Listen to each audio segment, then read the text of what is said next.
Welcome to Coming from Left Field, where we have conversations about politics, books, and current events with your host, Greg Goddles and Pat Cummings.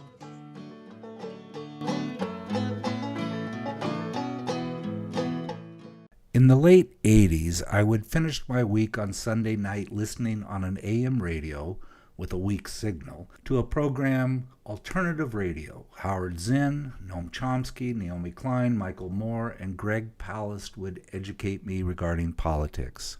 But the Marxist Michael Parente often challenged my beliefs the most, exposing the darker myths of empire, the forms of tyranny that are so subtle, so deeply ingrained and controlling as not to be consciously experienced.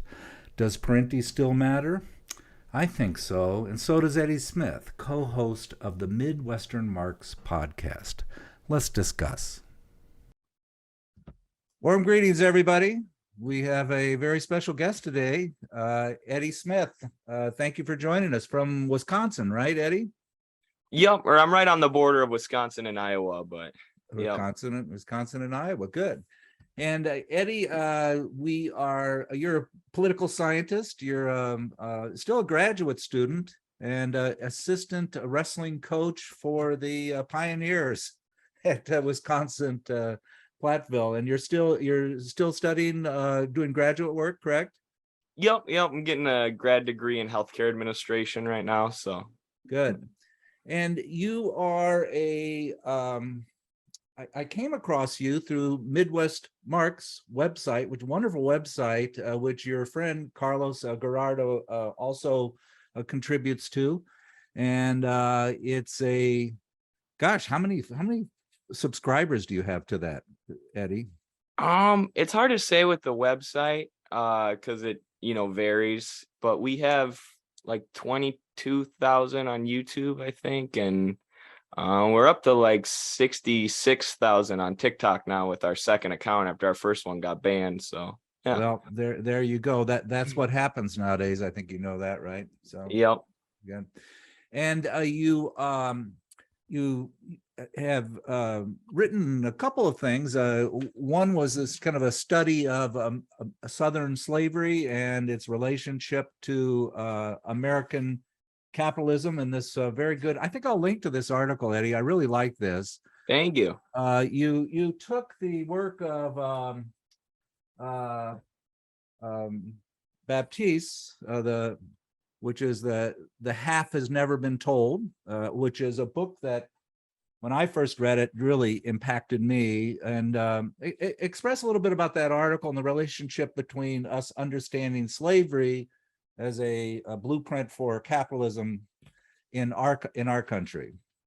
Sure. Yeah. Thank you. I'm glad that you like that. I just happen to I like to read a history book and a philosophy book simultaneously, usually, so I can go back and forth. And what I happened to be reading that summer was The Half Has Never Been Told alongside Marx's Capital. And what Baptiste does really well in that book is analyze the economics of slavery, which, obviously as Marxists or dialectical materialists, we see production or economics as sort of the base of society. So I wanted to look at sort of the economic base of Southern slavery in the U.S. and how that interacted with capitalism in Europe and in the American North, which was developing at the time. And a lot of the major manufacturing centers in Europe and then even the northern US were textile mills, or they were creating clothing. So basically they had an unlimited need for cotton. They couldn't produce enough cotton. It was almost impossible to produce as much cotton as they were going through or using to create profit with at that point. So basically what the American South became was this giant cotton market created by the slaves, which was super influential and super helpful with the development of capitalism, and especially these textile capitalists in the American North and in Europe. So Marx is analyzing the rise of capitalism in Europe, and he talks quite a bit about, how they were benefiting from the cotton market within American slavery.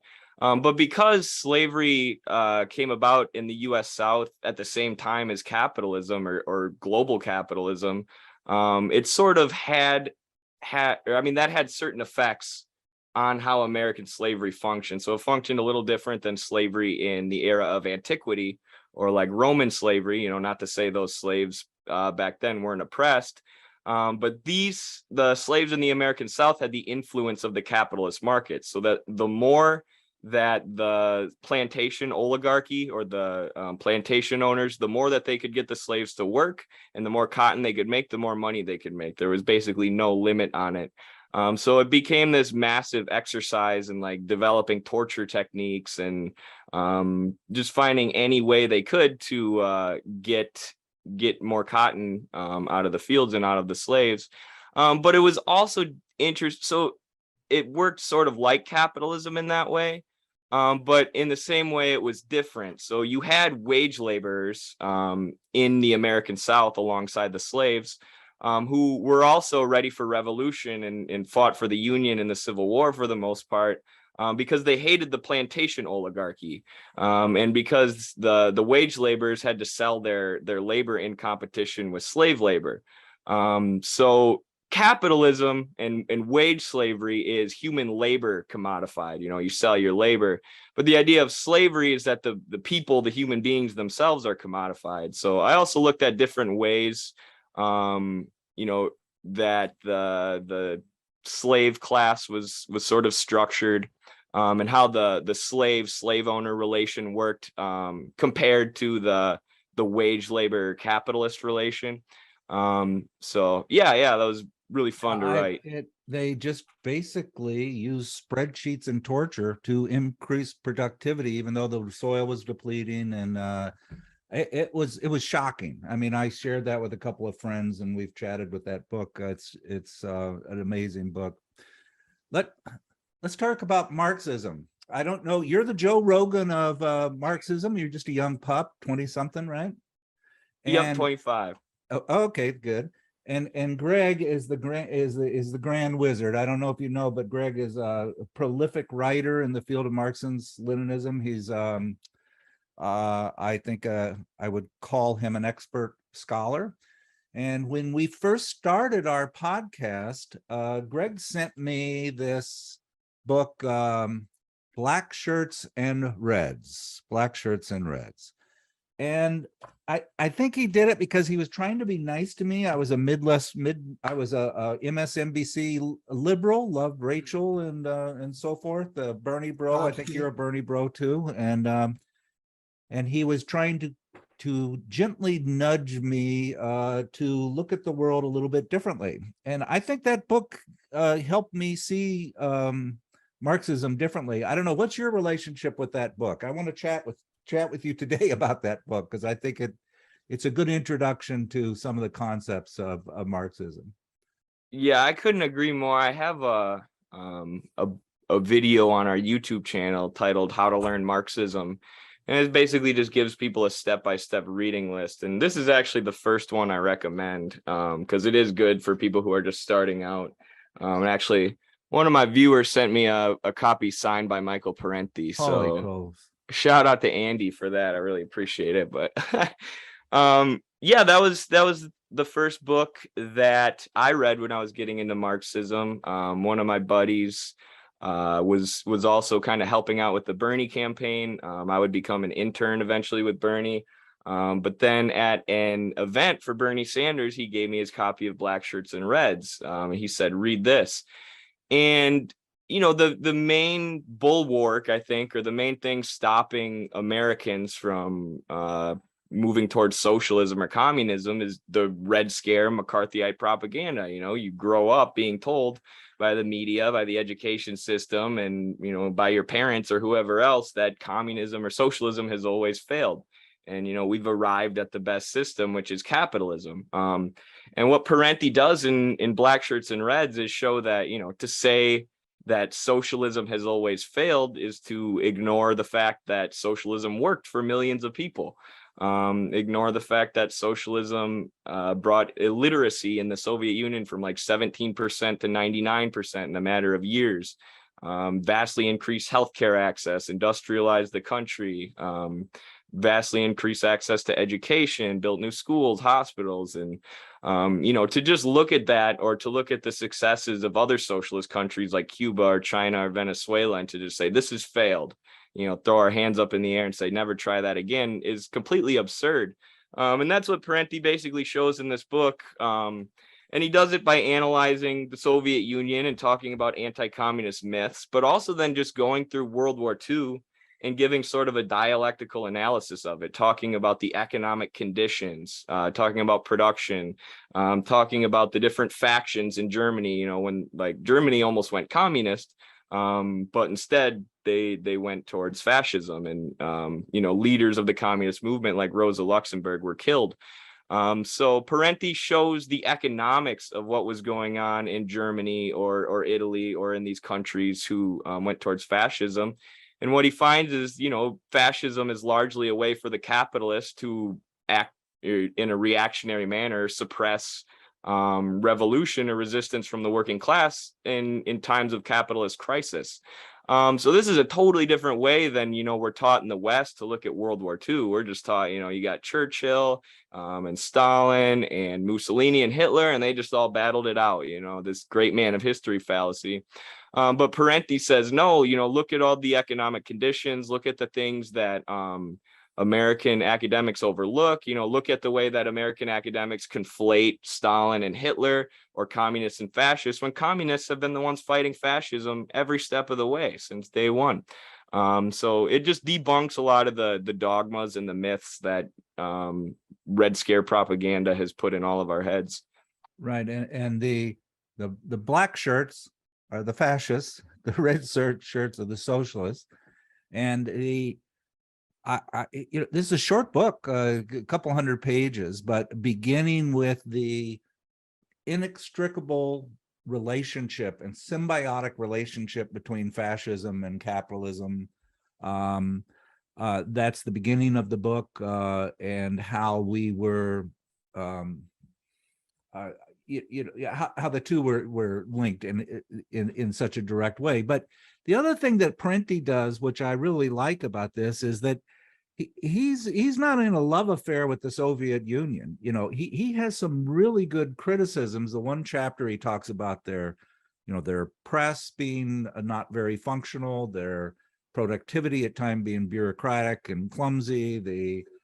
He just goes down a checklist of, I think, what most people in the West would say these are some of the problems with the they don't need to hear what's wrong with the Soviet Union. They hear that all the time in this country. That's beauty of Parente, is that he gives you the other side. He gives you all the pluses, but and that's why it didn't work. I mean, that's why he wasn't an academic. I mean, they couldn't get a job as a professor because of his politics and his refusal to succumb to that complete criticism of the Soviet Union and communism.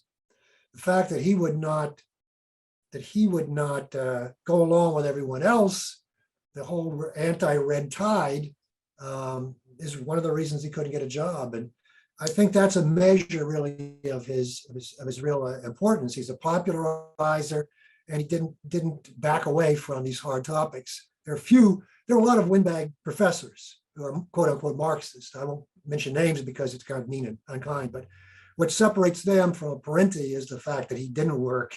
He had to make a living some other way, writing books and lecturing and so on, because he was just blacklisted, frankly. Did you ever meet him, Greg? Greg? Was as well. The other great professor, great teacher, an academic, or not academic, but a historian was Herbert Aptheker, who, in relation to what Eddie was talking about, he, along with Du Bois, were the first people to liberate this concept of slaves as resistors, as fighting, as actually resisting, not just going along compliant in this great Magnolia South. It was Aptheker and Du Bois. Of course, neither were professors. Neither were able to teach at any university in this country. Hey, Greg, did you ever meet Parente? I have not. No, I did not meet him. No, we've corresponded a couple of times briefly. I admire him. My admiration for him knows no bounds. I mean, really, he's just a great figure and underappreciated. Right. Right. Yeah, So, absolutely. I think that shows something important too. Like that's how academia enforces these anti-communist myths.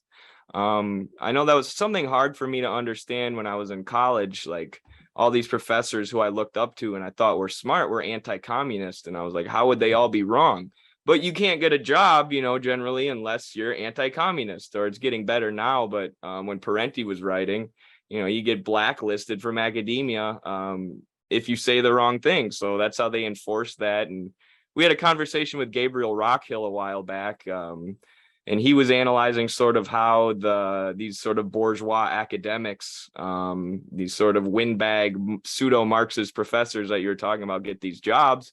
And it's because, those are the only kind of Marxists who can have a career in academia. You have to dogmatically dismiss any kind of existing socialism if you're going to talk about Marxism. And yeah, I agree. That's why Parente is a hero. yeah, he wrote it. Rockhill wrote a brilliant paper on the cultural Marxists in Germany, the Frankfurt, so-called Frankfurt School. And we'd love to have him on sometime. I think he'd be really terrific. But the classic example is Marcuse. Marcuse was celebrated in my era in the 60s. I mean, my God, everybody read it. They carried in their book bags copies of Marx. They never read it, but they carried the copies of the book. And he was the Marxist. Well, he had about as much to do with Marxism as the man in the moon. So, I mean, the real authentic Marxists like Parente are the ones that you can always, that's a good litmus test. If they can't get a job, they must be damn good. They must be good. Well, and we've had on our podcast Roger Caron. I think he's done wonderful work. Couldn't, he was impacted by his writings and beliefs. I think he mentioned that on the podcast. Yes. And Tony Moreno, is one of the leading scholars on Du Bois.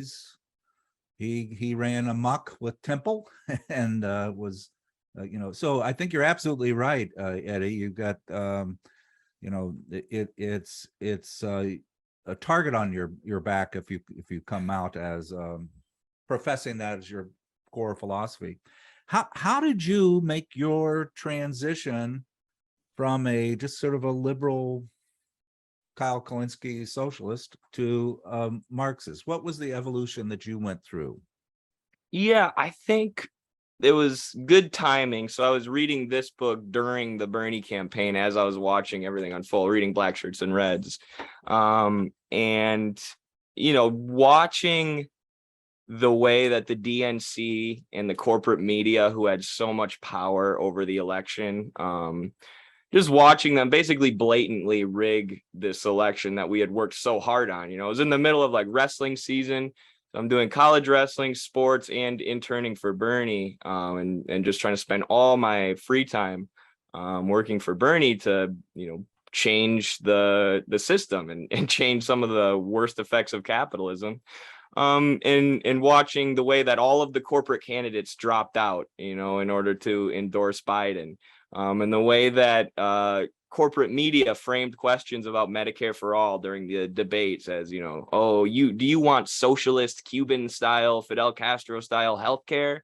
Asking things like that to Bernie when, Medicare for all is a half measure. It's just catching up to the rest of the developed world with what they've done with their healthcare systems.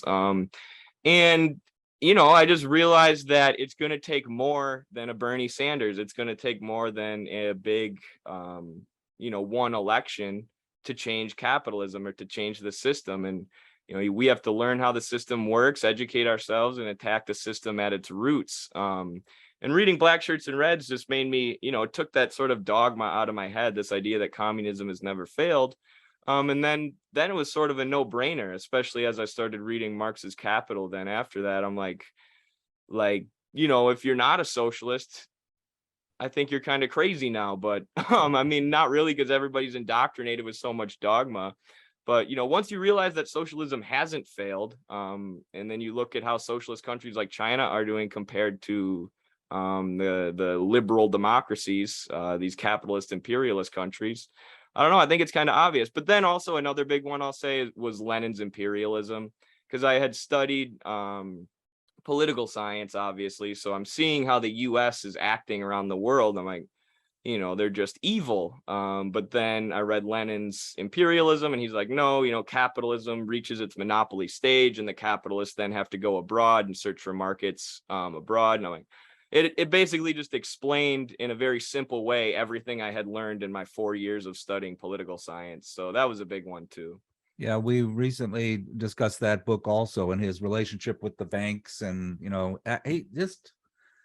Marx and Lenin, all those folks, they weren't 100% all the time, but they certainly got the basic foundation of what's going on in the trajectory absolutely correct, and there's no doubt about that. I don't know about you, but as I look at Marxism, to me, it's not a religion. It's just a way of seeing things. It's a way of filtering, a way of screening what's going on. How about it's a science, Pat? How about it's a science? Let's call it a science and see. You think it's a science, Greg?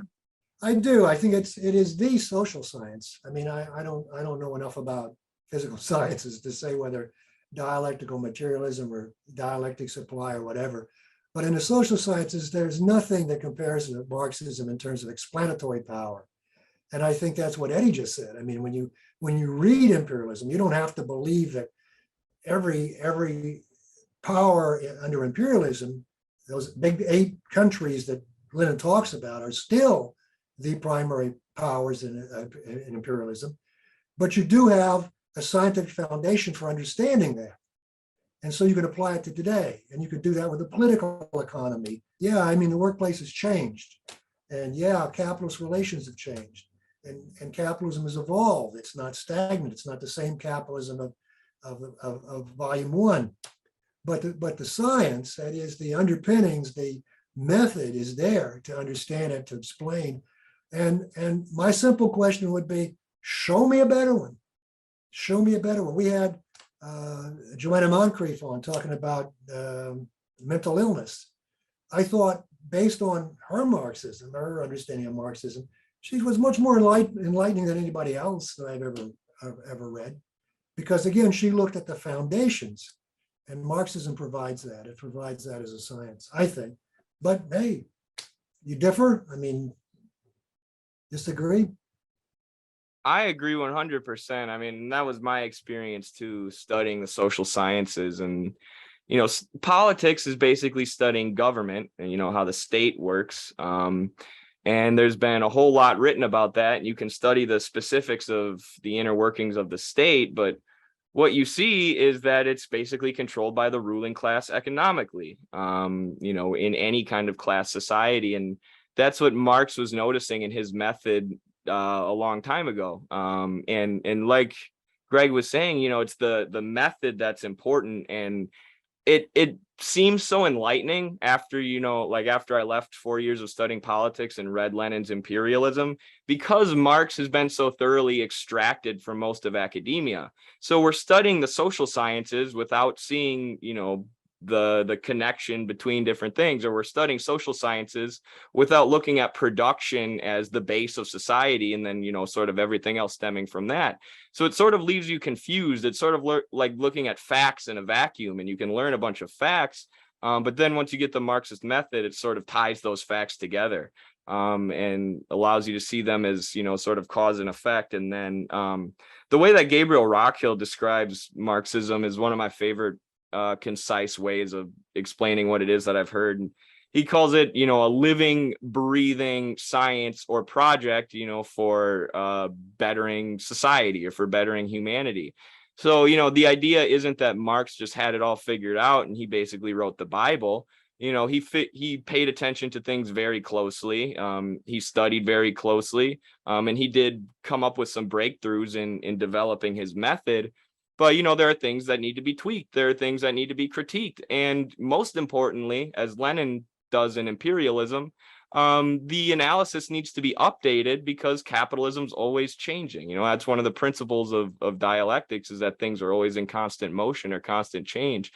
So there will never be a point in the analysis of capitalism, of the Marxist analysis of capitalism, where we just shrug our shoulders and say, okay, we got it all figured out now. Because even if we have it all figured out today, tomorrow capitalism could change and develop some new elements that need to be analyzed further. That's why, so many Marxist thinkers have been building on Marx's Capital and his other works for so many years. Right. Yeah, the sequence, I think you said this on your show, Eddie, that I've been listening to you a lot. I'm surprised at how good an educator you are in taking people to the point of understanding without preaching, without, we can see your evolution as you're teaching, and that really comes through in a very, very good way. Thank you. And I remember the bottom one of your shows, you just said it's just kind of simple. It's just you have labor, and you have the fruits of labor, and the benefits of that labor should fall to the people that do the labor, and they should have a democratic understanding of how we would use those labors, maybe for roads or education or so forth. And that it should not be that that labor increasingly gets extracted to a smaller percentage of people to get wealthier and wealthier and wealthier. That's Marxism. That's it. It's not complicated. It's rather simple. And I love your segment on Kyle Kulinski. I think you're on number 7 now. You just did one yesterday that I had fun listening to. And Kyle's a good guy.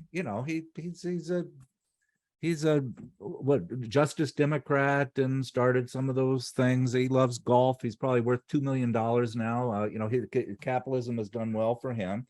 And you do discussions where you play segments of his show and you say, here's where you are right, Kyle, but here is where you are wrong. And one of the recent one was on Medicare for all, and the insurance industry and government being able to negotiate insurance prices. And you say, yeah, we should, and you're right about that, and that's good, but you're wrong, because why aren't we just nationalizing the pharmaceutical industry? Why do we need to have insurance industry and the pharmaceutical industry extract all of the value of capital to go to a small percentage of people? That's not complicated, but for some reason, all of these MSNBC liberals miss that. They miss that step. Am I right? Is that how you see it? Yeah, I couldn't agree more. I think they analyze the faults of capitalism pretty well. Oftentimes, Kyle's pretty good when it comes to imperialism, criticizing U.S. actions abroad. He hasn't been that good on the Ukraine issue, I don't think, in criticizing what the U.S. has done. But usually he's pretty good, and he criticizes government corruption and stuff like that. But yeah, his solutions are always, let's do Medicare for all, or let's do a UBI.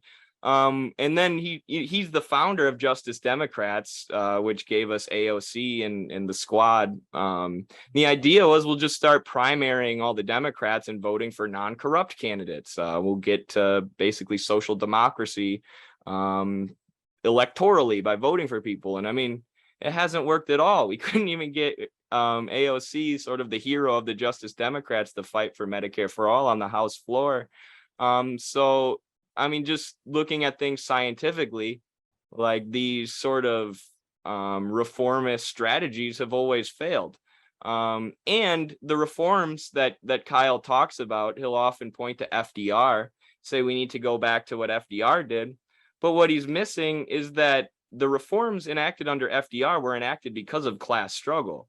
They were enacted because there were a million card-carrying communists and a bunch of wildcat strikes, and the workers organized into unions, especially after the Depression, when they were realizing the crises of capitalism and the maleffects of capitalism.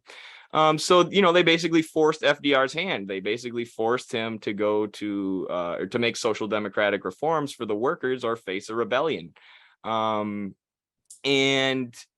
then Kyle looks back on that, and the Social Democrats or the liberals look back on that, and they say, FDR gave us all these reforms.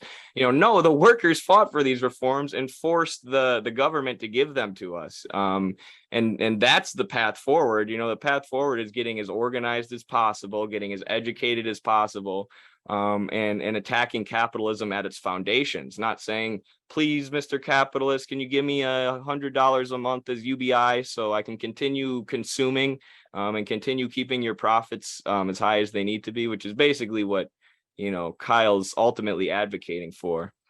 Right. Let me ask you a question, Eddie. I agree with you 100%. That's what we are, organizing in a limited way, but mainly educating. I mean, we really have to overcome the ideological slump we're in. I mean, people just don't understand things on the left. I mean, I'm talking about the left. That's why the left isn't growing and isn't more impactful. But my question then is, okay, you're doing that. You're doing a marvelous, wonderful, beautiful job, particularly with young people. What's the next step after that? What's needed? What are some of the other factors that have to go into moving forward? Of course, where I want to go and you want to go to socialism, but even to winning this battle currently for the hearts and minds of working people. Yes, I think people have to get educated, and even more so than just watching like me, is what I tell the audience is like, I need, if we're really going to get somewhere, I need the members of my audience also reading, educating themselves, and then educating people in your life, sort of spreading this education exponentially. Because like you said, I think that is the key right now. And as Parente does in Blackshirts and Reds, overcoming this sort of big lie that socialism has always failed.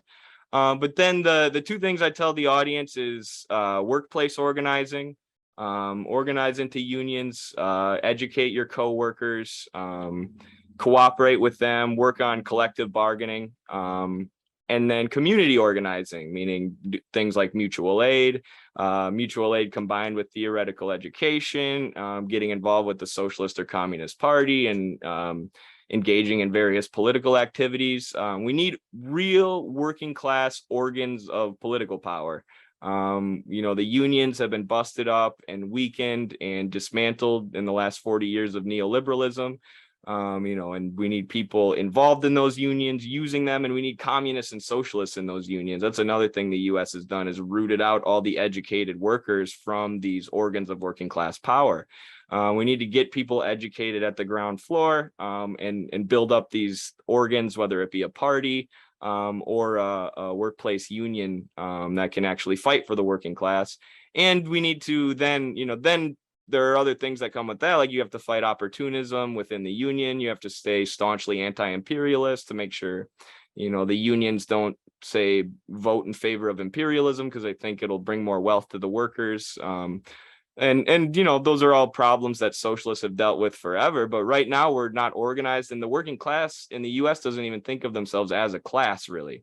We're so beaten over the head with liberal individualism. And I think we need to develop real material organs of worker power that allow the workers to not only do things and get active and fight back, but also just to see themselves as a class engaging in struggle against the ruling class. I love to watch Fox News. It's better than Saturday Night Live, I think, as far as just general entertainment. But one of the things that you talk about on your program is that it is culture and these cultural diversions that are the smokescreen that keeps us looking to class. You look at DeSantis, what is he all about? He is about trans people reading books to your kindergartners. He's about, destroying the public education system through attacking teachers. He's all of these cultural issues. Not once will they mention the feature of class. But the liberals don't either. When you listen to you'd expect that on, I think, Fox News, which is always done a kind of what's the matter with Kansas thing of moving the ball. Why do the liberals contribute to that so much too? The MSNBCs, the CNNs, the never class, always culture. I don't know. What are your thoughts about that kind of wokeism run amok stuff? Yeah, I think ultimately it's just liberal individualism. And Parente talks about ABC journalism or ABC education, meaning anything but class. And I think the reason that Fox and CNN or MSNBC don't mention class is because implicitly they know they're protecting the ruling class. They know they're protecting their donors, their advertisers, and their corporate owners. And now they've sort of settled into this groove where they can keep people divided with identity politics and race essentialist politics, which is something they've always done. You know, racism has always been a tool for dividing the working class. But now it's just any kind of, you know, cultural issues that can be used to divide the workers they're going to use. So, you know, cable news is talking about this 24 hours a day, while never, as you said, mentioning class, because they are part of the ruling class that we need to actually target and do something about if we're going to change our system. And Hans-Georg Müller is a philosopher. He's a German philosopher who's working in China now. And he's done some really good YouTube videos and written some books about wokeism. And the way he describes it is basically focusing on identity politics or cultural issues at the expense of focusing on class, which ironically prevents the actual liberation of oppressed identity groups, because you're not actually changing anything materially. You know, we're just arguing. So then he also does another video called The Mirror of Wokeism. So you have, you know, the leftists, or not the leftists, but the liberals pushing this woke ideology that's just focused on identity politics and culture, and never ever talk about class. So then you have the DeSantises and the Jordan Petersons and the Matt Walshes of the world who act as a mirror of wokeism. So they'll criticize identity politics all day long, fight the culture war, talk about how crazy the liberals are in terms of what they want for social policies, while never actually advocating for doing anything for the working class. I mean, DeSantis is the perfect example. At least Trump was like a pseudo populist. At least Trump, you know, said he was going to help the working class and end the wars. You know, he didn't, but he got a lot of people in the Midwest to vote for him for that reason. DeSantis is just a pure culture warrior. And of course, what the people in Florida actually need is class struggle, or they need to be organized, or they need health care. You know, there's a lot of homeless people in Florida, all these material things that DeSantis has never talked about in his life, because he can be real popular and be a celebrity and keep the whole working mass divided by just fighting these cultural issues. And yeah, I think it's become something that we need to talk about as Marxists, and it's something I've been talking about more. And you have to be careful, you know, not to be like offensive or come off as a reactionary, you know, not saying I'm against social progress and progress in terms of these social issues, but we have to recognize that it's absolutely being used as a way to distract from class struggle. We mentioned this last time in our podcast, Greg, the site called, are you familiar with the site called WTF Happened in 1971? I'm not. Okay, I'll put a link to it. If you just do WTF Happened in 1971, and it shows you, you know, 1971, I'm in college, Greg's in grad school. It's, you know, it shows you all of the economic factors through charts that have happened from 1971 to present. And no matter what indicator you look at, the you know, income going to the 1%, the loss of unions, two families having to work to make ends meet, the cost of healthcare, the 30, 40 different charts, it just shows you there is a trajectory that is god-awful horrible. And it's all of the things that are electing Trump. And if you've gone through the Midwest, you live in the Midwest, you know that the devastation that's happened in the economy of the Midwest, and not one, those are never discussed. Those are never discussed. It's either the polling or the Trump or the, it's all of these other issues, but not the real issues that are the underlying problem that's occurring to most of our country, that's driving this attention to. Marxists have been in the forefront. I mean, in fact, they've been the leader in the struggle against racism. Communists have been the leading force in the United States against racism historically. I mean, without a doubt, it's not even questionable. The history of the Communist Party is a history of fighting racism. Communists pioneered in the late 40s.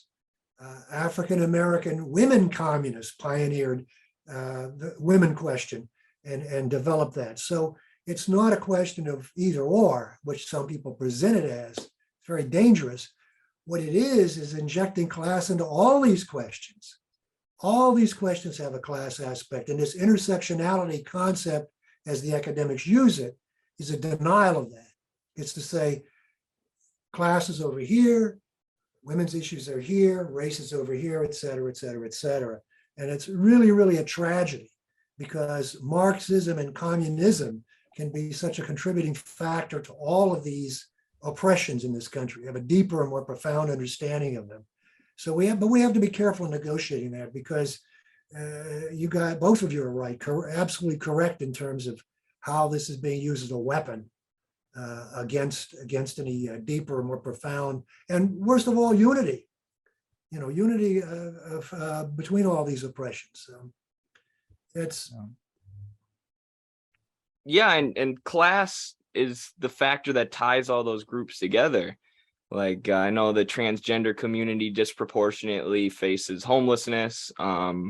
Adolf Reed has written about how Black people are disproportionately targeted by the police, but also poor people are. And the poverty is the number one factor you can use to tell, you can use to tell who police are going to target.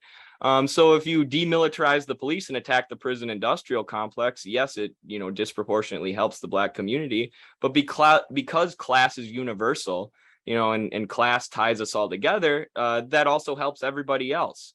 Nationalizing housing and giving universal housing to people disproportionately helps the trans community, but it helps everybody. So that's the source of our unity, and that's why we base ourselves in class, not because we don't care about oppressed groups, but because class is the key.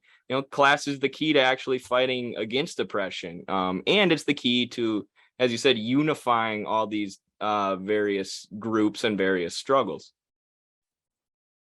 So are you said you're getting your degree in health medicine. Are you still doing any academics at all with your other writing, or is that just on the side with your political writing and such? Yeah, I stay pretty busy. I mean, it's hard to find time between the videos, writing and doing grad school, but I definitely read every day some philosophy or history. And then this summer I've been writing a lot. I've actually been working on a book that I think we're going to publish about Venezuela and U.S. imperialism in Venezuela. So I'm trying to get that done before school starts, but it will be something I work on the side while I'm doing school. Yeah. Well, our next podcast, tell them about our next podcast, Greg, with Dan. Oh, we got Dan Kovalik. Dan's a prolific writer, several books. He was at the inauguration in Colombia, the Patron inauguration in Colombia this past week. And he's really terrible. He's a Pittsburgh person like I am, so I know him well. And he's all excited about that. He's got a new book coming on Nicaragua. And of course, you may know his earlier book on Venezuela, which was written, I think, last year. So we're excited about having him on next week as well. We'll be excited about talking about your book when your book is available too, as well. So when do you expect that to be published? It's hard to say right now because I'm still working on the first draft and just finished the outline and gathering most of my sources. But I would say 3 months is a good timeline, depending on how busy I get, but it could be sooner than that too. You're looking at what we're looking at. We're looking at a mess, a friggin' mess in the United States. I mean, we're looking at, economic disaster. I mean, the notion of a crisis applies in every area of our lives today, from the pandemic through the economy, politics, the two-party system, and so on. What do you see? What do you see coming? What do you see? You're a Marxist. Tell us what a Marxist would see coming where are the You're a hang-ups? Midwest Marxist. You're not an East Coast elite Marxist. You're a Midwest Marxist. Yeah. Yeah. Right. I mean, my hope is that the world is not only moving towards multipolarity, and less U.S. Hegemony and U.S. global dominance, but I think the world is also moving towards socialism because, of course, imperialism is rooted in capitalism. So really, the only way to fight imperialism is by moving towards socialism, nationalizing various industries that are controlled by multinationals, getting off the US dominated global financial system, which is largely what China's Belt and Road Initiative is about. So I think we're seeing a global move towards that. But I think eventually, I mean, not eventually, it's already happening, but that's going to trigger more and more economic crises here in the US, because the people running our country will, push us into nuclear war or, complete devastation before they give up their wealth, before they give up their empire. They're willing to sacrifice anything. So I think the key, is to get organized and move our country towards socialism, because it's the only thing that can, save our people from experiencing deepening and worsening economic crises and political crises, and really devolving into something much worse. But I mean, the way I approach it then is just, I mean, it's kind of corny, but I take it from wrestling. You just take everything one day at a time. You can't, like, we do want to have our long-term goals in mind. But ultimately, if we sit around and worry and think about our long-term goals nonstop, rather than focusing on the work that needs to be done right now, it can distract you from doing that work that needs to be done right now. And then, you might look back a year, or I don't know, the later you start actually doing the work, the less work that gets done. So it's good to just focus one day at a time. And that's what I do. Like, every day I wake up, what can I do? Today, obviously I have my personal responsibilities, but then what can I do today to educate people and help people get organized? This is kind of what I try and ask every day. And I don't know, I honestly think if most of our country gets educated and gets organized, like, we've got a good chance to move towards socialism, because people are getting fed up with the system in just about every way. You've got hockey in Minnesota and lacrosse in New York and wrestling in the Midwest. Greg and I both grew up in Central Illinois, and we would have more people at wrestling matches than we would at basketball matches. I mean, people don't realize how big wrestling was. I was a good but not great high school wrestler, went on to regionals a couple of times, walked on to wrestle at college until I got my ass kicked for like 3 weeks straight and realized this was some sort of sexual masochist activity rather than athleticism, because I felt like a boy wrestling with men at that level. When you get to that level, are you still wrestling now, or are you just coaching? Yeah, I actually have been lucky enough to compete at the senior level, which is like beyond college, trying to make the World Olympic Championship. So I qualified for the World Team Trials in Greco-Roman wrestling last year. So that's what I'm doing now as far as competing. So you're still working out and doing a lot of road work and so forth? Yep. That's one What are other you thing I reading got to these fit days? into my schedule. Yeah. What are you reading, Eddie? What are you reading? What should we be reading? Right now I am reading Carlos gave me Hegel's lectures on the history of philosophy. So Wow. that is dense. I'm on page 44 of that, but it's a great read. I mean, it's enlightening. It's sort of, Marx based a lot of his work off of Hegel, so it's almost sort of like going back in time to pre-Marx and seeing what Marx built his theory off of. So it's been helpful. And then I'm also reading Parente's The Assassination of Julius Caesar, People's History of Rome. Yeah. That's the next one I want to knock off. That'll be interesting. Yeah. I was telling Pat a story before we were on about Parente. I went to the University of Illinois, and I'd graduated a year before, but in 1970, the spring of 1970 was a big mobilization, and quite a lot of action in the anti-war movement. Right after Kent State, the murder the murder of the 4 students in Kent State, and Parente was on the University of Illinois campus. I didn't know that. He was a visiting professor, and he was a leader. He was the actual vocal leader of the movements, and he got beat up by the Illinois State Police, and he stayed right in there, and he spoke the next day through his injuries. So he wasn't just an academic, and that's what I think really separates him and why he's one of my idols. I mean, I think we have to encourage everybody to read everything that Parente wrote. Yeah, and I came across him first on alternative radio. What was that station? They'd have Sunday night. They'd do a lecture of Chomsky, Michael Moore, Tariq Ali, all of that. But Parente always seemed to have such good insight. He just looked at everything differently. And this book was 25 years old, 6 years after the fall of the wall.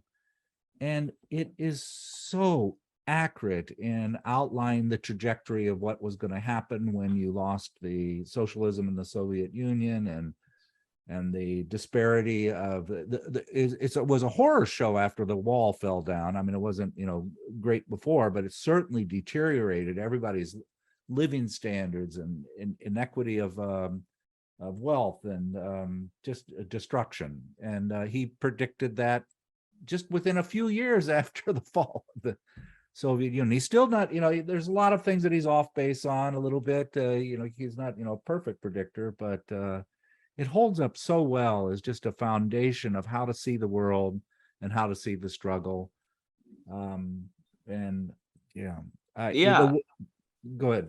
Oh, sorry. I think at one point, maybe Parente mentions that he is a Marxist or using Marx's method in this book. But one of the things that I love about him is he basically does Marxist dialectical materialist analysis, uses Marx's method to look at history without saying that's what he's doing. He's not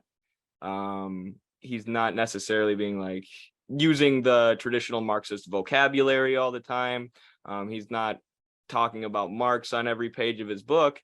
He's just using dialectical materialism to look at history. And then, like you said, it produces these histories that hold up, that are incredible.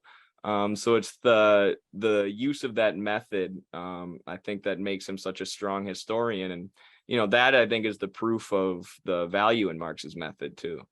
Right. So what happened to your TikTok? I mean, what's the story? I think we heard it from Carlos, but Bear's you were a bad boy, I hear. Somehow you're a bad boy. You're subversive. Well, I guess so. Yeah, I had gotten taken down, or we had gotten taken down a few times, and that account was up to 375,000 followers when we got taken down. So we were teaching a lot of people about Marxism. And then when the quote unquote SOS Cuba protests happened, which was basically a US color revolution attempt in Cuba, I was saying the truth, saying that it was a US color revolution attempt, and we kept getting taken down. And we were getting just flooded with comments, negative comments like never before. And then later, Cuba, maybe it was from the Cuban government, I don't know, but someone published a report that the US State Department was using some company, some technology company, to create bot accounts and to influence social media. So I imagine they mass reported us. And there's evidence of similar things going on now with Ukraine. And that's what led to the permanent ban. As soon as Russia entered Ukraine, I started talking about the 2014 US-backed coup in Ukraine, the ongoing war in the Donbass, the Azov Battalion, all the different things that the US and NATO have done in this region to help, make this conflict happen. And we got attacked like never before. I've never seen anything like it. The amount of bot accounts, they had to be some bot accounts. Some were real, I'm sure. And then our account got permanently banned at that time. And we now know that TikTok has been hiring former NATO operatives as their content managers. This company called Oracle, who owns TikTok in California. So I guess literal NATO operatives were the ones deciding whether we got banned or not. So that did not work out well in our favor. Well, look at Jackson Hinkle, his account being taken down. The Gray Zone. I don't know how. They pushed back heavily against the Guardian, and finally got the Guardian to back off a little bit about their work, calling them radical conspiracy theorists or something like that, and they pushed back. They've been doing really good work. So many of these people that are trying to get information out are getting attacked. Joanna Moncrief, who was the psychiatrist that we had on last time, got a horrible hit job in Rolling Stone, portraying her as this, who is the psychiatrist that the radical right has fallen in love with, just absurd stuff. So I don't know. What's interesting today, I don't know if you followed the CDC, but they came out and fell on their sword today with a very extensive article about how they kind of screwed the pooch with all of the COVID response.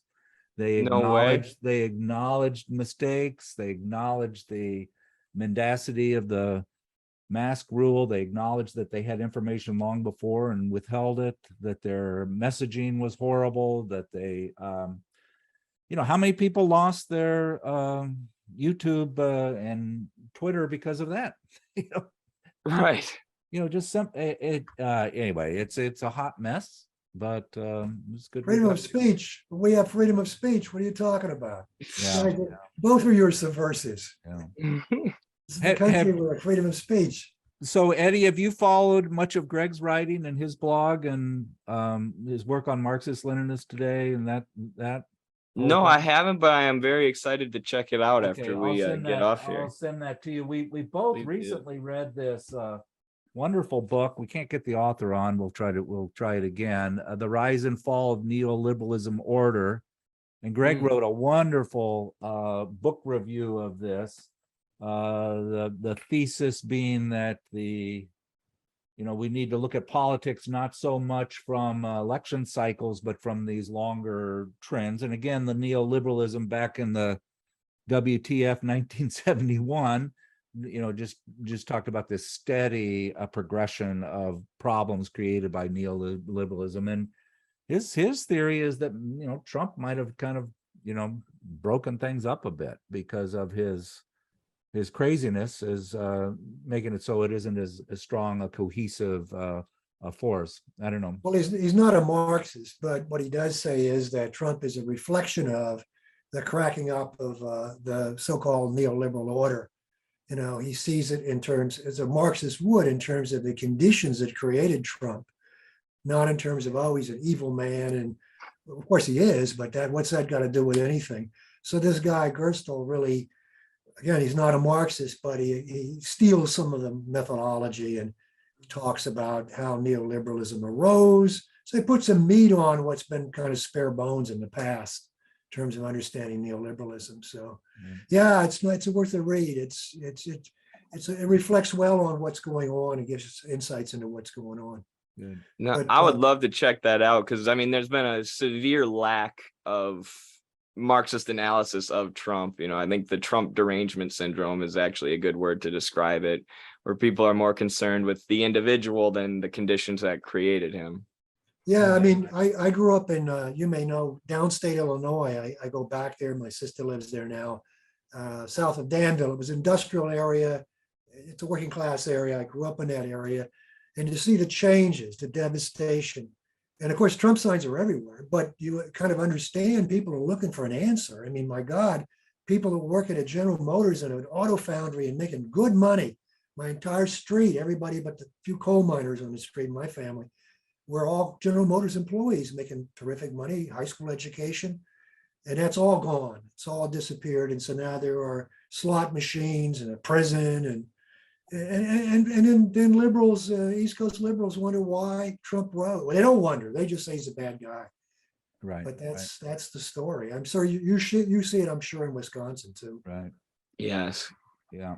The Great Meltdown by David Sirota probably did a better job explaining Trump than anything. And that was, post the financial crash, how people's lives were devastated. And no one really talks about that. They talk about P-tapes or other more exciting things. So there we go.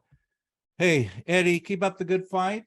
And I'll, you know that you've got somebody out on the Tacoma area that enjoys your show and listens to it a lot. And I wish you luck, and Carlos, our buddy too. And I just hope you keep going. So Thank you so much. This was an awesome discussion. So thanks for the invite. good. All right.